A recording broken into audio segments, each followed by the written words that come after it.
কেমন আছো তোমরা সকলে? নিশ্চিত সকলে ভালো আছো।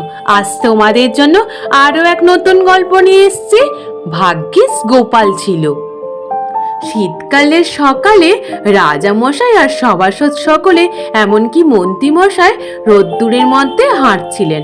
কিছুটা পথ হেঁটে যাওয়ার পরে রাজামশাই হাঁপাতে হাঁপাতে বলে, দূর ছাই, এই রোদ্দুরে আমার কালো ঘাম বেরিয়ে যাচ্ছে।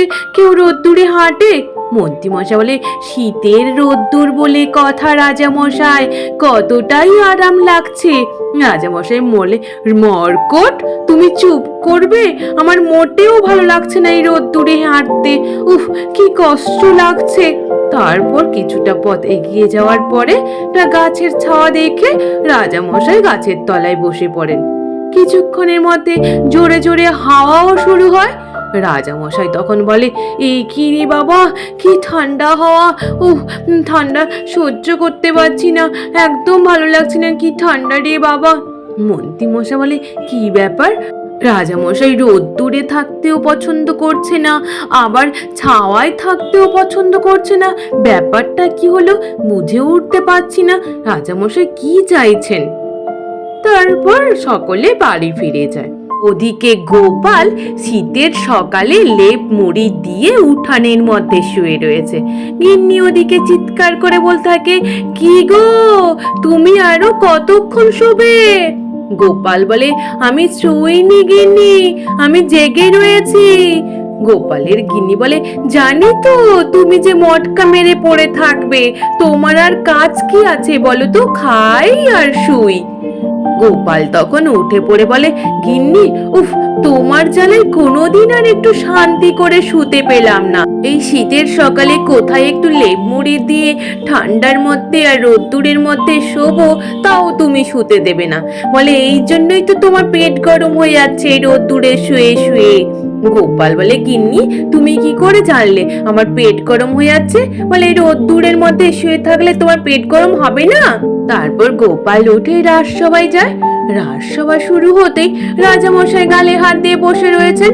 মন্ত্রী মশাই বলে, ও রাজামশাই, রাজামশাই, ও রাজামশাই, রাজামশাই, আপনার কি হয়েছে? গালে হাত দিয়ে বসে রয়েছেন যে? রাজামশাই বলে, উফ, ব্যাটা মন্ত্রী, চুপ করবে? তখন থেকে ডেকে ডেকে আমার কানের পোকা পুরো বের করে দিল। বলে, রাজামশাই, আপনার কানে আবার পোকা হয়েছে নাকি? বলে, মরকট, তোমার মাথায় কি বুদ্ধি আছে না নেই? তুমি চুপ করবে? বলে, রাজামশাই, আপনার কি হয়েছে? এইরূপ করে গালে হাত দিয়ে বসে রয়েছেন যে? রাজামশাই তখন বলে, আমি তোমাদের সকলকে বলতে চাইছি, আমার একসাথে আলো ছায়া দুটোই দরকার। গোপাল বলে, রাজামশাই, এটা আবার কেমন চাওয়া রাজামশাই? আলো ছাওয়া একসাথে হয় নাকি? সভাসদরা সকলেই বলতে থাকে। রাজামশাই বলে, কোনো কথা শুনতে চাই না, মাত্র 2 দিন সময় তোমাদের হাতে দিলাম। 2 দিন পরে তোমরা আলো ছায়া দুটোর মধ্যে যেন সকলে দাঁড়িয়ে আমার সাথে দেখা করো। সকলেই তখন চিন্তামগ্ন হয়ে যায় যে কি করা যেতে পারে। সভা শেষ হয়ে যাওয়ার পরে বিজ্ঞানী, গোপাল, মন্ত্রী 3 জনে মিলে আলোচনা করতে থাকে। বিজ্ঞানীকে বলে, বিজ্ঞানী, তোমার কোনো আবিষ্কার বা তোমার কোনো উপায়ে যদি বলো, তাহলে রাজামশাই কাছ থেকে আমরা বাঁচতে পারবো, নইলে যে রাজামশাই সকলকে শুলে চড়িয়ে দেবেন বলেছেন। বিজ্ঞানী তখন বলে, আমি তো কোনো উপায় খুঁজে পাচ্ছি না, গোপাল, তুমি নইলে একটা কোনো উপায় বের করো।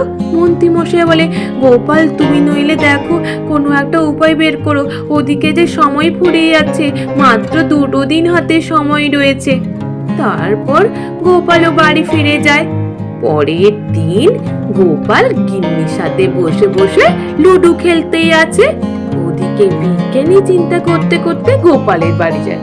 বলে, গোপাল, তুমি কি এখন লুডো খেলবে? তোমার চিন্তা হচ্ছে না? আর মাত্র একটা দিন, কি করে এই বিপদ থেকে আমরা রক্ষা পাবো গোপাল? গোপাল তখন বলে, বিজ্ঞানী মশাই, সব সময় কি রাজসভা নিয়ে চিন্তা করলে হয়? ঘরটাকে নিয়েও তো চিন্তা করতে লাগবে। আগে ঘরের সময় দিই, তারপর বাইরেরটা নিয়ে ভাববো। বলে, গোপাল, এ কি কথা বলছো গোপাল? এখন যে আমরা মহা বিপদের মধ্যে আছি, এখন তুমিও যে বাদ যাবে না, শুলে চড়বে।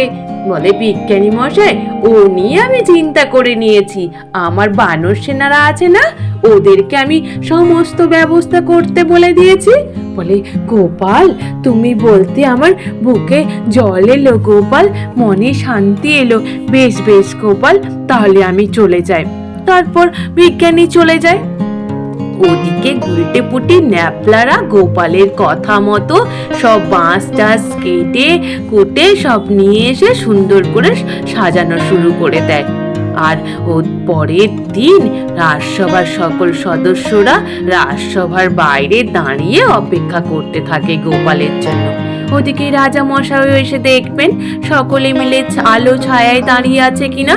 সভাসদরা বলে, কি ব্যাপার, এখনো পর্যন্ত তো গোপাল এলো না, কোনো ব্যবস্থাও তো করলো না।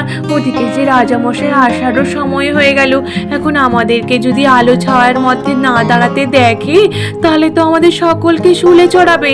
তারপর যখন দেখে গুলটে পুটিরা মাথায় একটা দড়ি বাঁধানো খাটিয়া নিয়ে আসছে, বলে এই তো গোপালের বানর সেনারা আসছে। বলে হ্যাঁ তো, আমাদের মনে একটু শান্তি এলো মনে হচ্ছে, এই তো গোপালও তো আসছে। তারপর গোপাল আসতেই সবার সাথে বলে, গোপাল উপায় পেয়েছো তাহলে গোপাল? গোপাল বলে, পেয়েছি তো অবশ্যই, কিন্তু আপনাদের সকলকে এই খাটিয়ার তলায় দাঁড়াতে হবে। তারপর সকলে মিলে খাটিয়াটাকে নিয়ে যে যার মাথার তুলে ধরে রাখে, আর খাটিয়ার তলায় সকলে দাঁড়িয়ে থাকে। তারপর খাটিয়াটা দড়ি দিয়ে এদিক ওদিক করে বাঁধা ছিল, আর রোদ্দুরটা ওই দড়ির মধ্যে লেগে কিছুটা গায়ে রোদ্দুর লাগে, কিছুটা দড়ি থাকার জন্য ছাওয়াও লাগে। ওই অবস্থায় খাটিয়াটাকে নিয়ে রাজামশাইয়ের সামনে সকলে যায়। রাজামশাই বলে, দেখি দেখি তোমরা রোদ্দুর আর ছায়ার মধ্যে দাঁড়িয়েছো নাকি দেখি।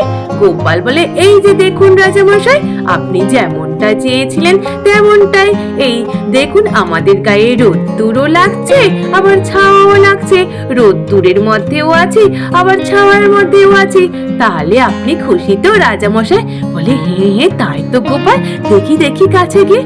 মা গোপাল, তোমার কি বুদ্ধি গোপাল, সত্যি তুমি যে এমন কাজ করতে পারবে ভাবতে পারিনি।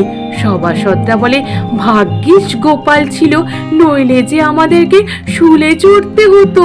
বাবারে বাবা। ওদিকে রাজামশাই খুশি হয়ে, গোপাল তাহলে তোমার জন্য এই 100 মোহর পুরস্কার রইলো। আজ এই পর্যন্ত, নিশ্চিত তোমাদের সকলের ভালো লেগেছে। আর যদি ভালো লেগে থাকে তাহলে একটু লাইক আর সাবস্ক্রাইব করে দিও। আর তোমরা সকলে ভালো থেকো, কেমন? টাটা।